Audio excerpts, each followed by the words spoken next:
You've probably never thought about this before, but there's a very real chance that your dog has been trying to connect with you, and you've been missing it this whole time. Not because you're a bad owner, not because you don't care, but because dogs don't experience love the way humans do.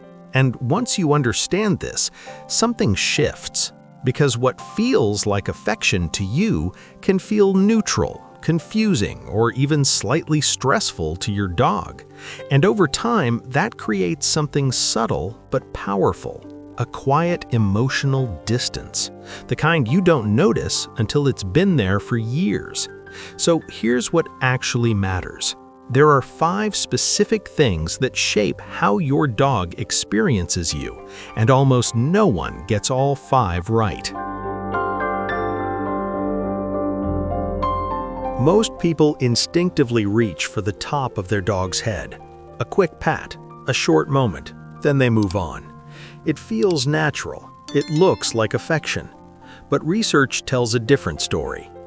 A study published in Physiology and Behavior found that when dogs are stroked in certain areas, their cortisol levels drop, their heart rate slows, and their body shifts into a state of calm. Those areas are very specific: the base of the ears, the sides of the neck, the chest, and the base of the tail. These zones are connected to sensitive nerve clusters that activate the parasympathetic nervous system, the system responsible for safety and relaxation. Now here's the part most people don't realize. Approaching from above and touching the top of the head is something many dogs simply tolerate. It doesn't create the same calming effect. So the difference between petting and connecting is not what you do, it's how and where you do it. When you slow down, when your touch becomes intentional, you'll see a visible shift. The eyes soften, the muscles release, the dog leans in instead of pulling away. That's not behavior, that's biology. Most people treat walks like a task. Get outside, move, come back. But for your dog, a walk is not primarily physical, it's informational. Dogs have around 300 million scent receptors. Humans have about 5 million. And the part of the brain responsible for processing smell is dramatically more developed. So when your dog stops and starts sniffing something, they're not being distracted. They're processing data. Who passed through here? How recently? What condition they were in. It's a continuous stream of information. And here's the critical mistake. When you pull the leash, when you rush the walk, you're not just speeding things up, you're interrupting their primary way of experiencing the world. A study from the University of Bristol found that dogs who were given more time to engage in sniffing behavior showed lower levels of stress at home, including reduced anxiety and fewer destructive behaviors. So the shift is simple, but it changes everything. Sometimes stop controlling the walk. Let your dog lead. Let them pause. Let them explore. Because a mentally fulfilled dog is very different from a physically tired one. You call your dog. Sometimes they respond. Sometimes they don't. It feels inconsistent. But the issue is not disobedience, it's signal clarity.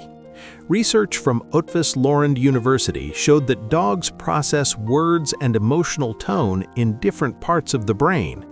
And here's what matters. A true positive response only happens when both align.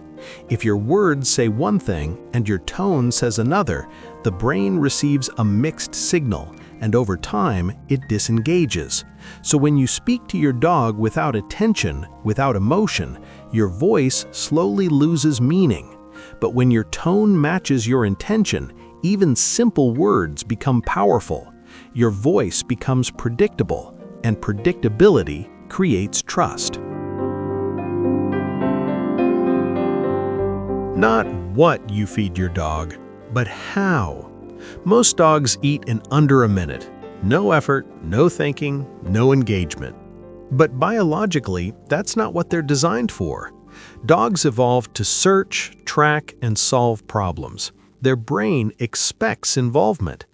And studies in animal cognition show that when dogs have to work, even slightly, to access food, they show higher levels of satisfaction and calmer behavior afterward. Not because they're more tired, because they're more fulfilled. So instead of just placing food in a bowl, introduce small challenges. Scatter it, hide it, make them use their nose. And something subtle changes. You stop being just the provider of food. You become part of the experience, and that strengthens the bond in a way most people never tap into. This is the simplest and the most powerful: presence. At some point in the day, sit down on the floor at your dog's level. Do nothing. Don't call them, don't reach for them, don't even look at them directly. Just exist in the same space. Because from your dog's perspective, you are always above them, always directing, always initiating. Even in a loving relationship, there is constant pressure. But when that pressure disappears, something changes.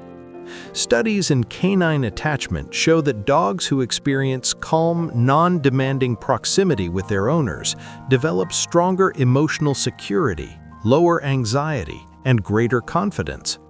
And then you'll notice something. Your dog looks at you differently, pauses, and slowly moves closer. Not because they were told to, not because of food, but because they choose to be near you. And that choice is the clearest signal of trust you will ever get. When you put all of this together, a pattern starts to emerge. Connection is not built through effort, it's built through understanding.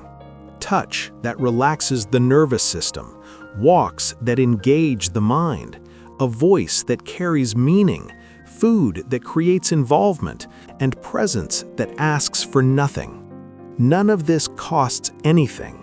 None of this requires more time, but it changes how your dog experiences you at the deepest level. Because the truth is, your dog has been ready for that connection since the very first day they saw you. The only question is, are you ready to meet them there? And if this made you see your dog differently, don't just move on and forget it. Take one small action today. Try one of these things and watch what changes. If you found this valuable, make sure to subscribe, because this is exactly the kind of insight most dog owners never hear. Leave a comment and tell me what surprised you the most, or what you're going to try first. And if you want to understand your dog even deeper, check out the other videos on this channel. There's a lot more here that can completely change how your dog experiences you.